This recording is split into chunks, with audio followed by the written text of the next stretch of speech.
तर मी बोलत होतो आज मराठी दिन विशेषासाठी 12 जुलै आजच्याच दिवशी 1998 साली 16व्या विश्व करंडक फुटबॉल स्पर्धेत फ्रान्सने ब्राझीलचा पराभव करून विश्व करंडक सुद्धा जिंकला होता. तोच आजचा दिवस आहे.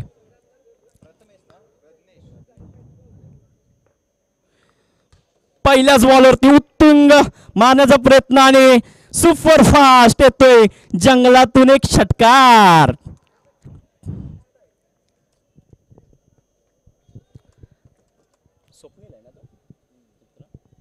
स्वप्नीलच्या बॅटिंग मधून काहीसं पावसाने विश्रांती घेतली पण स्वप्नीलच्या धावेतून थोडेसा हलक्याशा पावसाच्या झरी तशा रनांच्या झरी पडत आहेत. आपण पाहतोय या 40+ मैदान सानपाडा येते. काहीसा बॅटमनचा कॉन्फिडन्स वाढलेला दिसतोय आलेल्या षटकारामधून. परत एकदा उचलून मारण्याचा प्रयत्न आणि हा सुद्धा येतोय एक उत्तुंग षटकार. खूप छान अशी बॅटिंग करताना आपण पाहतोय स्वप्नील यांच्या बॅटिंग मधून. काहीसं बॉलर निलत झालेले दिसतात. त्यांना पुनरागमन करायचं आहे. त्यांना परत एकदा आपल्या टीमसाठी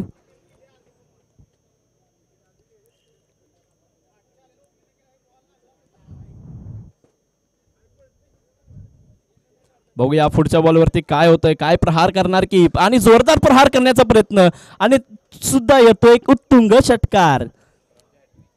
षटकारांची हॅट्रिक झालेली आहे स्वप्नील यांच्या बॅटर मधून.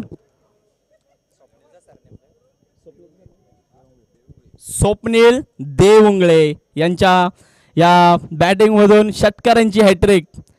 मी जसं बोललो की पावसाने उसण घेतले पण स्वप्नील काय थांबत नाही. रनांची बरसात सुरूच राहणार. काहीसं गरम वातावरण पावसानं थोडी उसण घेतली असते तरी रनांच्या या रनांच्या